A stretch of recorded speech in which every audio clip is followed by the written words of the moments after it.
এই যে দালান বাড়ি, টাকা পয়সা করি, সবই রবে পড়ি।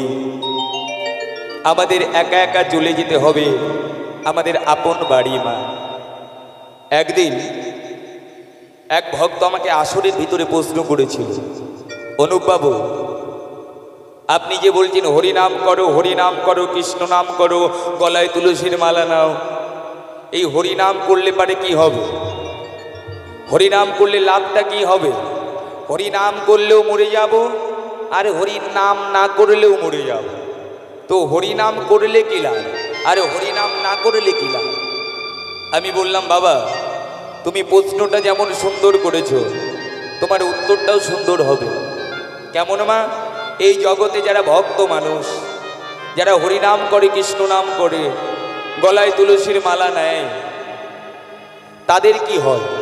আর যারা কৃষ্ণ নাম করে না, হরিনাম করে না, ভক্ত দেখলে নিন্দা করে, হরিনাম দেখলে পারে ঠাট্টা করে, হরি কথা বলে না, কৃষ্ণ কথা বলে না, তাদের কি হবে? মা গো, আমরা সবাই বিড়াল দেখেছি বাবা। বিড়াল যখন বাচ্চা প্রসব করে, তখন ওই বিড়াল মুখে করে নিজের বাচ্চাকে এক জায়গা থেকে অন্য জায়গায় নিয়ে যায়, কিন্তু বাচ্চার কিছু হয় মা? কিছু হয় না। কিন্তু ওই বিড়াল যখন একটা ইঁদুরকে ধরে, ওই বিড়াল কিন্তু সেই ইঁদুরের প্রাণ নিয়ে নেয়। তাহলে একই বিড়াল ইঁদুরকে ধরলো, ইঁদুর মারা গেল, কিন্তু তার বাচ্চাকে যখন ধরলো, বাচ্চার কিছু হলো না। শাস্ত্রে বর্ণনা করছে, যারা হরিকথা কৃষ্ণ কথা বলে, ওই যমরাজারূপী বিড়াল যেদিন তোমার শেষের দিনে আসবে, ওই বিড়ালের বাচ্চা মতো, বিড়ালের বাচ্চার মতো আদর করে তোমায় গোবিন্দ চরণে পৌঁছে দেবে। আরে যারা হরি কথা কৃষ্ণ কথা বলে না, গলায় তুলসীর মালা নেয় না, ওই যে ইঁদুরের মতো যমরাজারূপী বিড়াল, তাদের যম যাতনা দিতে দিতে দিতে দিতে নরকে নিক্ষেপ করবে, তারা কোনোদিন আমার গোবিন্দ চরণ পাবে না। হরি বল, হরি বল, হরি। তাই মা, আমাদের দীক্ষা নিতে হবে। দীক্ষা মানে দেখা, দীক্ষা মানে দিয়ে খা। শুনুন মায়েরা, গঙ্গা জলে স্নান করলে যেমন দেহ পবিত্র হয়, দেহ শুদ্ধ হয়, কিন্তু মন শুদ্ধ হবে কি করে বাবা? এই দেহের নোংরা ময়লা মাটি আমরা সাবান শ্যাম্পু দিয়ে পরিষ্কার করি, তাই তো মা? স্নান করে পরিষ্কার করি, কিন্তু আমাদের দেহের ভিতরে, আমাদের এই মনের ভিতরে যে ময়লা মাটি, যে কামনা বাসনা পাপ লুকিয়ে আছে, এ তো কোনো গঙ্গা জলে স্নান করলে যাবে না। যাবে মা? যাবে বলুন? আমাদের পাত্রে পোড়া লাগলে, আমাদের থালা বাসন পোড়া লাগলে পারে, দাগ হলে পারে, মায়েরা সাবান দিয়ে ঘষে ঘষে পরিষ্কার করে, কিন্তু তোমার দেহ পাত্রের ভিতরে যে কত দাগ লেগে আছে, কত পাপ লুকিয়ে আছে, কোন সাবান দিয়ে তোমার দেহ পাত্রের ভিতরে ধোবে বলো? এমন কোনো সাবান আছে? এই জগতে এমন কোনো সাবান নাই। শাস্ত্রে বর্ণনা করছে, গঙ্গা জলে স্নান করলে উপর পবিত্র হয়, দেহের ওপরটা পবিত্র হবে, কিন্তু তোমার দেহের ভিতরটা কোন গঙ্গা জলে পবিত্র হবে? শাস্ত্রে বর্ণনা করছে, যদি গুরু চরণ আশ্রয় করতে পারো, দীক্ষা নিতে পারো, শিক্ষা নিতে পারো, সেদিন তোমায় গুরুদেব কর্ণমূলে বীজ মন্ত্র দান করবে। সেই বীজ মন্ত্র ধীরে ধীরে তোমার অন্তরে গিয়ে তোমার কৃষ্ণ ভক্তি জন্ম নেবে। আর যেদিন কৃষ্ণ ভক্তি তোমার অন্তরে জন্ম নেবে, সেদিন তোমার ভিতরটা পবিত্র হয়ে যাবে। হরি বল, হরি বল, হরি বল। তাই আমাদের দীক্ষা যতক্ষণ না নেব মা, আমরা ভগবানকে দেখতে পারবো না, ভগবানকে জানতে পারবো না। দীক্ষা মানে দেখা, দীক্ষা মানে দিয়ে খা, শিক্ষা মানে শেখা, শিক্ষা মানে গোবিন্দকে ভজনা করতে হয় কি করে, গুরুদেব কি করে, নাকি ভক্তকে হাতে ধরে গোবিন্দ চরণে পৌঁছে দেয়। গুরুকরণ কেন করতে হয়, নাকি গুরু কৃপাহি বিনে আমার গোবিন্দ কৃপা হয় না। গুরু দীক্ষা নিলে পারে আমার গোবিন্দ কৃপা হবে না। গোবিন্দকে যে সেবা দিচ্ছ, সেই সেবাটাও গোবিন্দ গ্রহণ করবে না। তার প্রমাণ কি? তার প্রমাণ দিচ্ছে মহাভারত। একটু মন দিয়ে শুনবেন বাবা ঠাকুরের। যখন কুরুক্ষেত্রের যুদ্ধ সমাপ্ত হলো, অর্জুন আমার ভগবান শ্রীকৃষ্ণকে ডেকে ডেকে বলছে, সখা ও সখা, এই কুরুক্ষেত্রের যুদ্ধে কত মানুষের প্রাণ চলে গেছে, আমি ভাইদের সঙ্গে যুদ্ধ করেছি, ভাইদের প্রাণ নিয়েছি, এই যুদ্ধ করে কত মানুষ মেরেছি, আমার তো পাপ হয়েছে, এই পাপ থেকে আমি মুক্তি পেতে চাই। আমি শুনেছি গঙ্গা জলে স্নান করলে পারে পাপ মুক্ত হওয়া যায়। এই যুদ্ধ করে তো আমার অনেক পাপ হয়েছে, তাই আমি গঙ্গা জলে স্নান করে একটু পাপ মুক্ত হতে চাই। তুমি আমাকে নিয়ে চলো, তুমি আমাকে নিয়ে চলো সখা, আমি গঙ্গা জলে স্নান করে একটু শুদ্ধ হব। ভগবান আমার রথে করে ভগবান শ্রীকৃষ্ণকে নিয়ে গেলেন কোথায়? নাকি গঙ্গার ঘাটে স্নান করবে বলে। কিন্তু মাগো গঙ্গার ঘাটে কি থাকে? শ্মশান থাকে, তাই তো, যেখানে মানুষ দাহ করা হয় কিংবা মানুষকে পোড়ানো হয়। তো অর্জুন আমার যখন গঙ্গা স্নান করতে যাবে তখন চারটে মানুষ একটা মৃতদেহকে নিয়ে আসছে কি করতে? নাকি শ্মশানে তার শেষ ক্রিয়া করবে বলে, তাকে দাহ করবে বলে। যখন চারটে মানুষ একটা মৃতদেহকে নিয়ে এলো, যখন মৃতদেহটাকে শ্মশানে রেখেছে, দুজনা বলছে ভাই আমরা একটু জ্বালানি নিয়ে আসি, আর তোমরা দুজনেই মৃতদেহর কাছে বসে থাকো। এবারে দুজনা চলে গেল জ্বালানি আনতে। দুজনা বসে আছে মৃতদেহর কাছে, তার ভিতরে একজনা বলে উঠছে ভাই দুজনা তো জ্বালানি আনতে গেল, আমি একটু আগুন নিয়ে আসি, না হলে একে জ্বালাবো কি করে। আর মৃতদেহের কাছে একটা ব্যক্তি বসে রয়েছে বাবা। যে ব্যক্তি বসে আছে সে মনে মনে ভাবছে আচ্ছা শ্মশানে তো ভূত থাকে শুনেছি, শ্মশানের আশেপাশে ভূত পেত ঘোরাঘুরি করে, আমি মরা মানুষের কাছে বসে আছি, যদি ভূতে আমাকে ধরে আমি কি করবো। ও ভয় পেয়ে ভূতের ভয়ে বাবা ওই মৃত মানুষটাকে ছেড়ে দিয়ে পালিয়ে গেছে। যখন মৃত মানুষের কাছে কেউ নেই, সবাই চলে গেছে, জঙ্গল থেকে দুটো শ্রীগাল বেরিয়ে এসেছে ওই মৃত মানুষটাকে খাবে বলে। এবারে দুটো শ্রীগালের ভিতরে বড় শ্রীগালটা ছোট শ্রীগালটাকে বলছে তুই দাঁড়া, আগে আমি খাবো তারপরে তুই খাবি। কতদিন মৃত মানুষ সেবা করিনি, আমাদের বড় ক্ষুধা লেগেছে, আজকে প্রাণ ভরে এই মৃত মানুষটাকে সেবা করব। তাই বড় শ্রীগালটা কি করেছে মা, আগে গিয়ে তার কর্ণমূলে গন্ধ নিল। দেখবেন কুকুর শ্রীগাল কিছু সেবা করবার আগে গন্ধ নেয়, তাই শ্রীগালের স্বভাব গন্ধ নেওয়া। ওই মৃত মানুষের কর্ণে গন্ধ নিল কিন্তু খেলো না। ধীরে ধীরে শ্রীগালটা তার মুখে গন্ধ নিল কিন্তু খেলো না। ধীরে ধীরে তার হাতে গন্ধ নিল, তার হস্ত সেবা করল না। ধীরে ধীরে তার চরণে গন্ধ নিল, তার চরণে সেবা করল না। সর্ব অঙ্গে গন্ধ নিয়ে শ্রীগালটি যখন চলে যাচ্ছে, ছোট শ্রীগালটি বড় শ্রীগালকে ডেকে বলছে দাদা, ও দাদা তুমি কেন সেবা করলে না? তুমি তো বললে আগে আমি সেবা করব তারপরে তুই করবি, কিন্তু তুমি সেবা না করে চলে যাচ্ছ। বড় শ্রীগালটা ডেকে বলে ওরে ভাই রে, আমরা তো পশুকুলে জন্ম নিয়েছি, আমরা তো কৃষ্ণ বলে ডাকিতে পারি না, আমরা তো কৃষ্ণ বলে ভজিতে পারি না, আমরা তো কৃষ্ণ বলে ডাকতে পারি না, কৃষ্ণ বলে ভজিতে পারি না। আমি সর্বপ্রথম ওর কানে গন্ধ নিলাম, দেখলাম ও দীক্ষা নিয়েছে কিনা, কিন্তু কানে গন্ধ শুকে দেখলাম ও জীবনে দীক্ষা নেয় নাই, তাই ওর কর্ণ সেবা করলাম না। তারপরে ওর মুখে গন্ধ নিলাম, ভেবেছি মুখে কোনোদিন হয়তো কৃষ্ণ কথা বলেছে, কিন্তু মুখে গন্ধ শুকে দেখলাম ও কোনোদিন কৃষ্ণ কথা বলেনি, তাই মুখটাও সেবা করলাম না। আমি ধীরে ধীরে ওর হাতে গন্ধ নিলাম, হাতে গন্ধ নিলাম, ভেবেছি এই হাতে দ্বারা হয়তো গৌর গোবিন্দ চরণে সেবা করেছে, আমারে গোবিন্দ চরণে তুলসী পাতা দিয়েছে, কিন্তু কি দেখলাম এই হস্ত দিয়ে কোনোদিন ভগবানের চরণে তুলসী নিবেদন করে নাই, কোনো ভক্তকে প্রণাম করে নাই, গুরুচরণ সেবা করে নাই, তাই ওর হাতটা অপবিত্র, ওর হাতটা সেবা করা গেল না। আমি ভাবলাম হয়তো ওর চরণটা ভালো, আমি ভাবলাম ওর চরণটা ভালো, ওর চরণে গন্ধ নিয়ে দেখলাম ওই চরণ দিয়ে কোনোদিন ও কীর্তনের আসরে গিয়ে বসেনি, ওই চরণ দিয়ে কোনোদিন মন্দিরে যায়নি, ওই চরণ দিয়ে কোনোদিন কোনো তীর্থ ভ্রমণ করেনি। ওর দেহটা পুরোটাই হচ্ছে পাপে পরিপূর্ণ, তাই ওই পাপী দেহ খেয়ে তো আমাদের কোনো লাভ হবে না। আমি ভেবেছিলাম যদি কোনো ভক্ত হয়, ভক্তের শরীরে সেবা করে আমরা পশু জন্ম থেকে মুক্তি পাব, কিন্তু ও যে জ্যান্ত পাপী, ওর শরীরটা সেবা করলে আমাদের পশু জীবন এ জীবনেও মুক্তি হবে না, বরঞ্চ আমরা আরো পাপী হয়ে যাব। দেখুন মা, একটা শ্রীগাল অপর শ্রীগালকে বলছে দীক্ষা না নিলে কি হয়, কৃষ্ণ কথা বললে না বললে কি হয়। এই কথা শুনতে পেল অর্জুন। শ্রীগাল দুটো কি কথা বলছে শুনতে পেল অর্জুন। ছোট শ্রীগালটা তখন বড় শ্রীগালকে ডেকে বলছে, দাদা তুমি তো আমাকে মৃত পাপী দেখালে, আমি তোমাকে জ্যান্ত পাপী দর্শন করাবো। জ্যান্ত পাপী? তুই জ্যান্ত পাপী কোথায় দেখলি?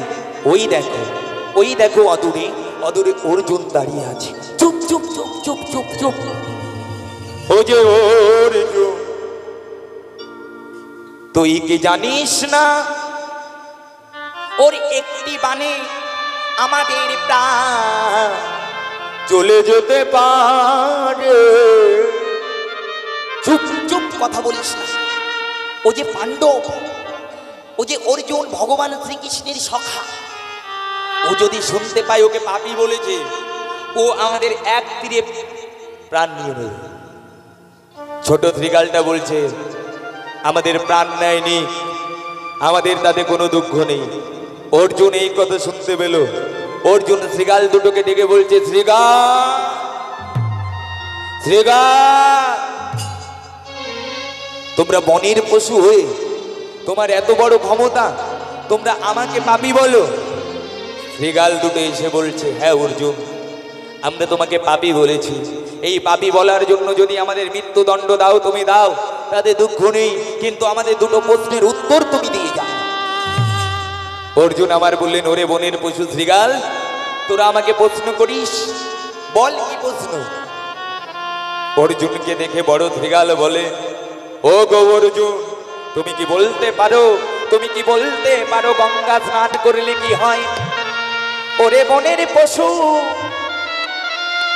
তোরা জানিস না গঙ্গা স্নান করলে জীবের পাপ মুক্ত হয়ে যায়, জীবের পাপ চলে যায়, জীব শুদ্ধ হয়ে যায়। শ্রীগাল আমার বললেন, তুমি সত্যি কথা বলেছো অর্জুন, গঙ্গা স্নান করলে পারে মানুষের পূর্বজন্মের পাপ ক্ষয় হয়ে যায়। তবে বলো অর্জুন, আর একটা প্রশ্ন তোমায় করি, এই গঙ্গার সৃষ্টি হয়েছে কোথায়? অর্জুন আমারে বলে, ওরে বনের পশু, ওই দেখ, ওই দেখ রথের উপরে আমার সখা শ্রীকৃষ্ণ দাঁড়িয়ে আছে, ওরে চরণ তলে গঙ্গার সৃষ্টি হয়েছে। অমনি বনের পশু শ্রীগাল বলে উঠলো, হে অর্জুন,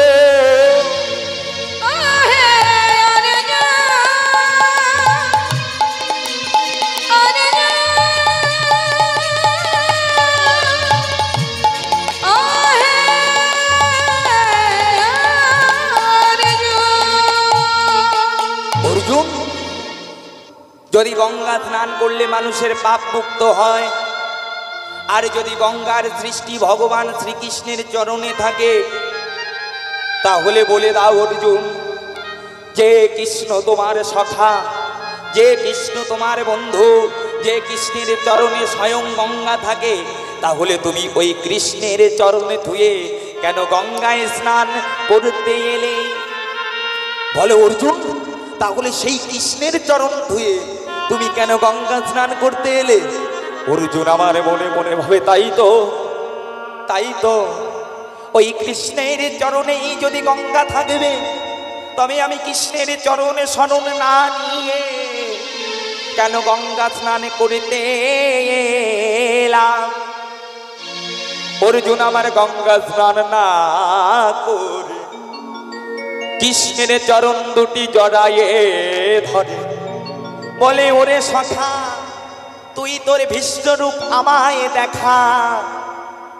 আমি তোর চরণে ধুয়ে গেলাম গঙ্গায় স্নান করতে, কিন্তু তোর চরণেই তো গঙ্গা থাকে, কিন্তু আমি তো তোকে চিনতে পারি নাই, আমি তোকে চিনবো কি করে? তুই যে আমার সখা, তোকে ভগবান বলে মানবো কি করে? তুই আমার দিব্য নয়ন প্রদান কর। কৃষ্ণই আমার বলল, ওরে অর্জুন, আমি দিব্য নয়নে দেবার কেউ নয়। ওরে পড়াশোনা শিখতে গেলে যেমন স্কুলে ভর্তি হতে হয়, তাই তো বাবা, পড়াশোনা শিখতে গেলে যেমন স্কুলে ভর্তি হতে হয়, তেমন ভগবানকে জানতে গেলে, ভগবানকে চিনতে গেলে, ভগবানকে দেখতে গেলে গুরুর চরণে যেতে হয়। ওরে অর্জুন, আমি তো তোমার গুরু নয়। ওহে অর্জুন, যাও যাও, আগে গুরুর চরণে যাও, আগে দীক্ষা নাও। দীক্ষা নিলে পারে আমায় দেখতে পাবে, আমি তোমার সখানা, আমি ভগবান কৃষ্ণ দাঁড়ায়ে আছি। হরি বল। কৃষ্ণ দাঁড়ায়ে আছে, আমি ভগবান কৃষ্ণ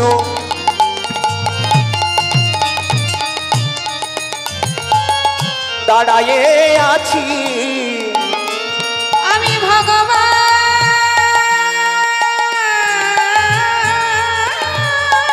কৃষ্ণ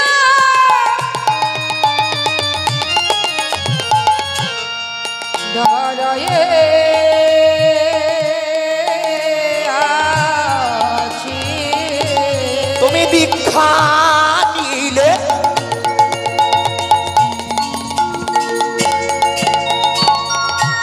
দেখিতে পাবে, আমি ভগবান কৃষ্ণ দাঁড়ায়ে আছি। তুমি দীক্ষা নিলে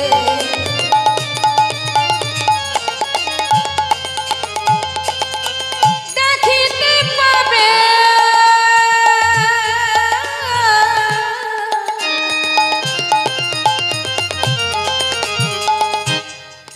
আমি ভগবানের রূপে দাঁড়ায়ে আছি। ওহে অর্জুন, আগে যাও গুরুর কাছে। গুরু, গু কথার অর্থ হচ্ছে অন্ধকার, রু কথার অর্থ হচ্ছে আলো। যে গুরুদেব শিষ্যকে অন্ধকারের জগৎ থেকে আলোর জগতে নিয়ে যায়, এই লাইটের আলো নয় বাবা, বলছে ভক্তির জগতে। এই আমাদের দেহের ভিতরে যে কামনা বাসনা রূপে অন্ধকার আছে, এই অন্ধকারের জগতে যে জ্ঞানের আলো জ্বালিয়ে দেবে, সেই হচ্ছে গুরু। বলছে আগে গুরুর চরণে যা, ধরে গুরুর পায়, সেই পায়েই আছে উপায়। যে গুরুর চরণে যায় তার অকাল মরণ নাই। যে গুরুকে পায় সে আমাকে পায়, তার হয়ে যায় উপায়। তাই গুরুর চরণে সবাই চায়। ওরে অর্জুন, আগে গুরুর চরণে যাওয়া চাই।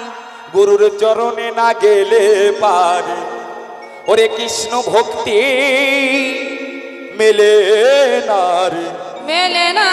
অর্জুন, আমায় যদি অর্জন করিতে যাও, আমায় যদি পেতে চাও, আগে গুরুর কাছে যাও।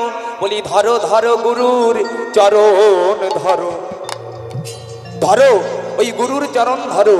গুরুর চরণ ধরলে পারে তুমি আমাকে জানতে পারবে। গুরুর পায়ে যদি পাও, পায় যে গুরুর পায়ে পড়ে তারই হয় উপায়। যে গুরুকে পায় সে আমাকে পায়। আরে ভব বৈতরণী নদী শেষের দিনে সে অনায়াসে পার হয়ে যায়। হরি বল, হরি বল, হরি বল। তাই আমাদের আগে দীক্ষা নেওয়া চাই মা। আমরা দীক্ষা না নিলে পারে ভগবানকে দেখতে পারবো না, ভগবানকে জানতে পারবো না। তাই আমাদের দীক্ষা নিতে হবে, সন্তানকে দীক্ষা নিতে হবে। কি যে বলবো মা, এখনকার ছেলে মেয়েরা কেন কৃষ্ণ কথা বলে না, হরি কথা বলে না? কেন বলে না? বলছে মা মাটি, মা খাঁটি। মাটি যদি ভালো হয়, আমাদের গর্ভের মাটি যদি ভালো হয়, তাহলে গর্ভের সন্তান ভালো হয়। আগেরকার দিনের মায়েরা ভাসুরের নাম ধরে ডাকতো না, স্বামীর নাম ধরে ডাকতো না, ভাসুর স্বামীকে দেখলে ঘুমটা দিত, এখনকার দিনে দেয়? এদিকে দেয়, আমাদের ওদিকে দেয় না ভাই। ভাসুরকে বলে বড়দা, আর এদিকে কি বলে? এদিকে ওই কল। শোনো মা, বাবা ভাসুরকে মায়েরা জবে থেকে বললো বড়দা, মায়েদের খুলে গেল পর্দা, আর ঘুমটা দেবার বেলাই নাই। শোনো মা, নারীর ভূষণ হচ্ছে শাড়ি। এই যে নারীরা ঘুমটা দেয় কেন, তত্ত্বটা বলবো? যদি বাবারা বলে তবে বলবো। বলবো? তাহলে একবার জয়ধ্বনি হয়ে যাক, জয় জয় রাধা রানী কি। এই যে শুনে নাও মা, এই যে ঘুমটাটা কেন দেয়, নারীর ভূষণ হচ্ছে শাড়ি কেন শুনে নাও। যেদিন রাবণের রাজা সীতাকে হরণ করলো, রাম আমার সীতা সীতা বলে কেঁদে বেড়ায়, কৈলাসপতি ভোলা না, ওই রামের দুঃখ দেখে নিজেও কাঁদে, আরে পার্বতীও কাঁদে, হায় রে হায় আমার রামের সীতা নাই, আমার রামের সীতা নাই, আমার রামের সীতাকে রাবণ রাজা হরণ করে নিয়ে গেল রে ভাই। এবার শিব বলে, ওহে পার্বতী, এই দুঃখ যে আমি দেখতে পারি না, আমার রাম কেমন করে সীতা সীতা সীতা বলে কাঁদছে। ওমা, মায়েদের একটু মায়া বেশি দেখবে, নারী জাতির একটু মায়া বেশি, তাই তো নারী মায়া। মার নাম মা হলো কেন, নাকি মায়ের বেশি মায়া বলে মায়েদের নাম হলো মা, না হলে হয়ে যেত বাবা। হরি বল। ওই পার্বতী বলে, শোনো ভোলানাথ, তুমি যদি আমাকে আজ্ঞা করো, আমি রামচন্দ্রকে গিয়ে একটু সান্ত্বনা দিয়ে আসি। শিব আমারে বলে, ওহে পার্বতী, তুমি যদি একটু সান্ত্বনা দিতে পারো তাহলে তো ভালো কথা, যাও যাও, তুমি রামকে একটু সান্ত্বনা দিয়ে এসো। ও মা দুর্গা তো, সে তো রূপে শিরোমণি, রমণীর শিরোমণি হচ্ছে দুর্গা, অতীব সুন্দরী রমণী, যার রূপে আধার নাশ হয়। ওই দুর্গা কি করেছে জানো বাবা, রামকে সান্ত্বনা দেবে বলে অমনি সীতার রূপ ধারণ করেছে। সীতার রূপ ধারণ করে রামকে ডেকে বলছে, ও গো স্বামী, কাঁদিছ কেন অমনে করে, বলো না আমার ধারে। রাম পিছনে তাকায়ে বলে, ওরে বাবা, এ আবার কে এলো রে, এ তো আমার সীতা নয়। রামচন্দ্র দেখে প্রণাম করে, তুমি তো সীতা নও, তুমি তো আমার মা হাই। পার্বতী আমার বলে, এ চিনল কি করে আমায়? ও বাবা, যে রামচন্দ্র জগতের ভগবান হয়, অন্তরে জামি হয়, তাকে কি আর ফাঁকি দেওয়া যায়? ও দুর্গা, তুমি তো একটা পৃথিবীর দুর্গা, কিন্তু আমার গোবিন্দ যে, আমার রাম যে প্রধানমন্ত্রী, সারা বিশ্বের মালিক। হরি বল হরি বল, তাকে কি ফাঁকি দেওয়া যায় বাবা? রাম আমারে বলল, তুমি সীতা নও, তুমি আমার মা হাই। পার্বতী বলে, ওরে বাবা, এ চিনল কি করে আমায়? আমি তো ঠিক সীতারই মতনে দেখতে। রাম তখন আমার বলে, শোনো শোনো, তুমি সীতা নও, তুমি মা দুর্গা হও। মা দুর্গা বলে, তুমি চিনলে কি করে আমায়? তখন রামচন্দ্র বল, শোনো মা, তুমি যে সীতারূপ ধারণ করে আমার কাছে এলে, আমি তোমার সন্তান, তুমি আমার মা, মায়ের সঙ্গে সন্তানের মিলন হয় না। ও মা, আমার সীতার রূপে ধরেছ বটে, কিন্তু একটা জায়গায় তোমার মিস্টেক হয়ে গেছে, অর্থাৎ একটা জায়গা তুমি ভুল করে ফেলেছো, তুমি রং নাম্বারে ফোন লাগিয়ে ফেলেছো মা। হরি বল হরি বল। ও মা দুর্গা, তোমার একটা জায়গায় ভুল হয়ে গেছে, তুমি তুমি সব ঠিক করেছো বটে, তুমি সীতার রূপ ধরেছো বটে, কিন্তু একটা জায়গা ভুল হয়েছে। কোন জায়গায় জানো? আমার সীতার তো ত্রিনয়ন ছিল না মা। হরি বল। ত্রিনয়ন ছিল না মা, আমার সীতার তো হরি বল ছিল না মা, আমার সীতার তত্ত্বে নয়া ছিল না বলি তুমি তো আমার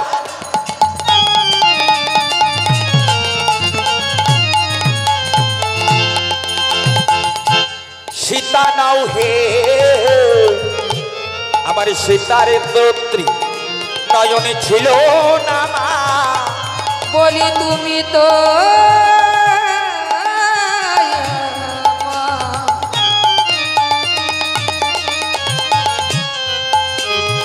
সীতা নাই মা,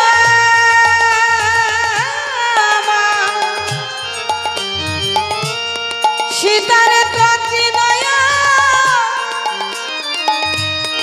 ছিল।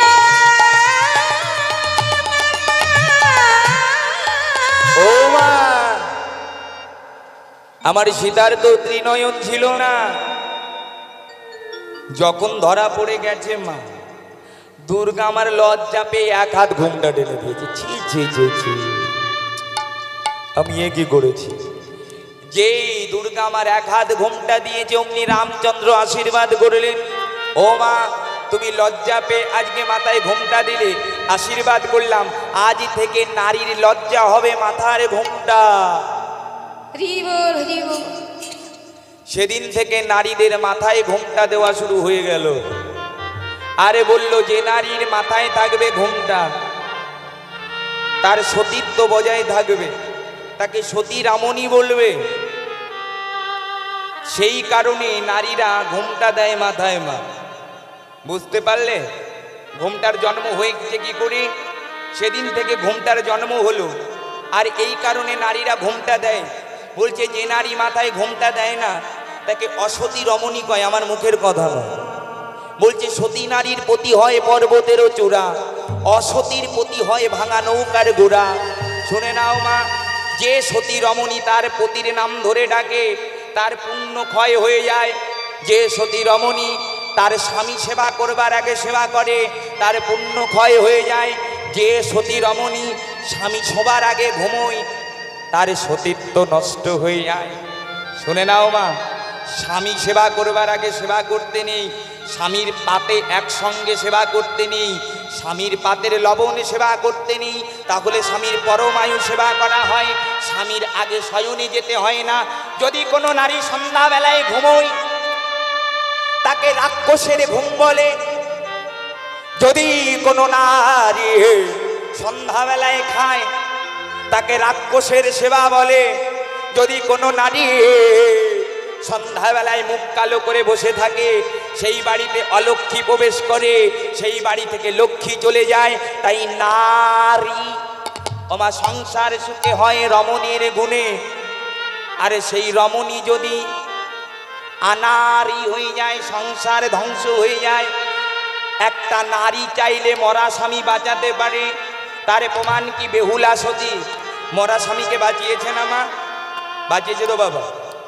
আরো প্রমাণ দিচ্ছি, যেদিন সমুদ্র মন্থন হলো, এই পালা করবো নাকি তত্ত্বই বলে যাব?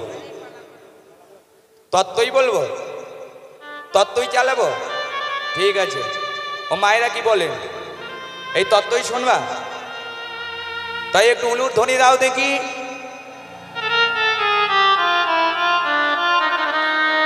হরিবোল হরিবোল হরিবোল। খুব সুন্দর সুন্দর। রাধে রাধে। তাহলে কি বলছিলাম?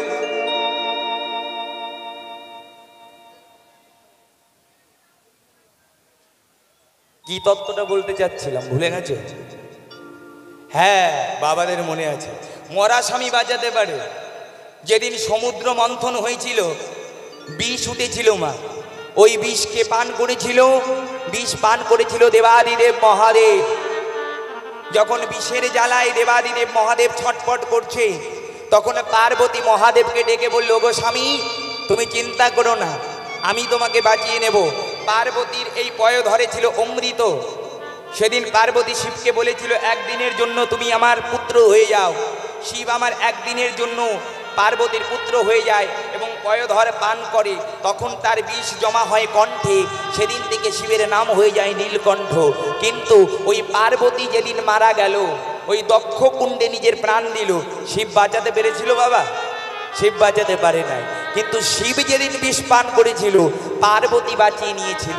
তাই একটা নারী চাইলে পুরুষকে বাঁচাতে পারে, কিন্তু একটা পুরুষ কখনো নারীকে বাঁচাতে পারে না। তাই ভগবান মাকে বড় করলেন, তাই ভগবান মাকে নিজের আপন করলেন, তাই ভগবান নিজের মায়ের পরিচয়ে বড় হলেন। কে? আমার গৌর সুন্দর। তাকে জগন্নাথ মিশ্রের পুত্র বলে না, তাকে বলে শচীর নন্দন গৌর হরি। হরি বল হরি বল। তাই মায়ের মতন আপন কেউ হয় না, মায়ের মতো খাঁটি কেউ হয় না। তাই মায়েরা যদি ভালো হয় সংসার আলো হয়। তাই সবাই মিলে বলুন কৃষ্ণ বলে বাহু তুলে। সবাই মিলে মা কি হলো যাদের হাত আছে না চড়ে মন বাবারা পথে পথে হরি বল। সবাই মিলে